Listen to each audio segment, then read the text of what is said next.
Gambaran kurikulum baru Menteri Pendidikan oleh Prof. Abdul Muti. Tuntutan materi pelajaran yang sangat tinggi, walaupun kata beberapa teman kementerian yang menjabat itu sudah dikurangi banyak. Nah karena itu maka apa? Materi pelajarannya dikurangi, sehingga materi pelajarannya itu mungkin ringan gitu, tetapi cara menjelaskannya itu mendalam. Nah, sehingga dengan cara itu maka guru bisa berimprovisasi, murid bisa berkembang pemikirannya. Nah itu yang nanti ini tak bocori ya. Jadi arah pembelajaran ke depan itu mau saya arahkan ke arah namanya deep learning. Nah, ini sebuah teori baru sebenarnya. 95 saya kuliah di Australia sudah mempelajari deep learning ini. Jadi sudah 20 tahun yang lalu teori ini berkembang. Nah, di situ yang namanya nanti ada namanya kontekstualisasi, ini sama, sehingga pembelajaran itu nanti bocoran lagi itu nanti kita arahkan ke arah pembelajaran yang mindful, meaningful dan joyful. Nah, nanti disebutnya pelajaran namanya pelajaran yang full. Full. Jadi nanti kurikulumnya kurikulum full. Jadi for example mindful apa?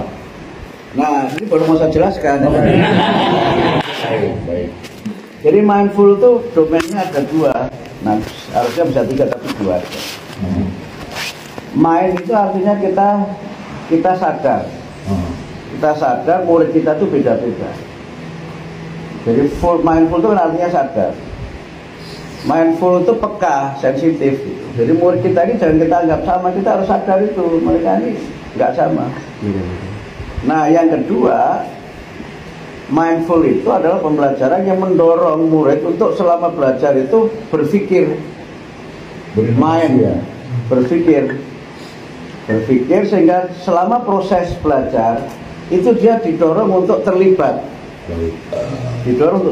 Jadi misalnya tadi Kak Bapak tiba-tiba menanya di tengah itu jangan dihentikan. Gitu. Nah, baru nanti kalau pertanyaan tidak relevan nanti diarahkan. Tapi kalau relevan jangan dihentikan. Misalnya nih guru agama ya menjelaskan apa jenis-jenis air, gitu kan. Air ada banyak, gitu kan. Ada air apa. Bisa saja dimulai dari situ. Air ada banyak apa gitu kan. Tapi nanti diarahkan, nah itu air dalam hubungannya dengan kehidupan sehari-hari. Nah kalau air hubungannya dengan ibadah itu hanya ada 3 gitu kan. Jadi air yang mutlak, air yang mustakmal, dan air yang mutanajis. Jadi mereka langsung tahu, oh berarti dia bisa punya kemampuan mengklasifikasi sesuatu berdasarkan pengelompokannya.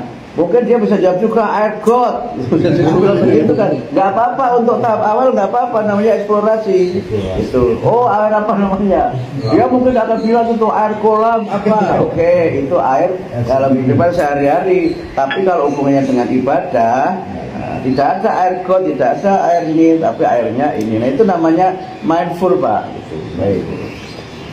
Mindful. Jadi ngajar saya. Yang kedua itu meaningful. Dia itu tahu saya belajar ini tujuannya untuk apa, gunanya saya belajar ini itu untuk apa. Nah itu seringkali nggak diajarkan, sehingga mereka itu belajar pokoknya belajar aja. Sehingga kadang-kadang guru datang, anak-anak kita buka halaman 13 gitu. Terus untuk apa dibuka halaman 13? Kenapa tidak 14 gitu? Lalu apa yang dia pelajari, gunanya itu apa? Misalnya kenapa dia harus memahami penambahan, pengurangan, penjumlahan, pembagian? Itu untuk apa itu? Sehingga karena dia tidak menemukan gunanya ilmu yang dia pelajari itu, maka motivasinya menjadi kurang. Nah, karena itu maka menjelaskan maksud dari apa yang dipelajari dan kemudian menjelaskan manfaat dari yang dipelajari itu yang membuat pembelajaran menjadi joyful, menjadi menyenangkan. Nah, karena itu saya pakai istilah joyful, bukan fun learning. Karena istilah fun learning itu juga sudah menyimpang di lapangan menjadi funny learning gitu. Yang penting lucu. Padahal menggembirakan tidak selalu lucu. Menggembirakan itu ketika dia menemukan sesuatu yang baru, tapi dia bisa menggunakan kata-kata dengan baik, kemudian mengerti gunanya, dan dia tidak dalam posisi tertekan ketika belajar itu. Nah, itu mudah-mudahan bisa menjadi solusi. Itu nggak usah dinamai merdeka, apa mungkin namanya kurikulum full gitu. Misalnya begitu ya. Nah itu, nah ini bisa dilakukan kalau pembelajarannya di orientasinya adalah mengenal sesuatu. Yang sekarang ini terjadi kan dua. Yang sekarang belajar sekarang itu namanya surface learning sama achievement learning. Belajar yang orientasinya itu pokoknya yang penting diajarkan hanya di permukaan, surface itu kan di permukaan. Sehingga dia misalnya mengetahui fakta-fakta itu penting, tapi fakta itu gunanya untuk apa itu seringkali mereka nggak tahu.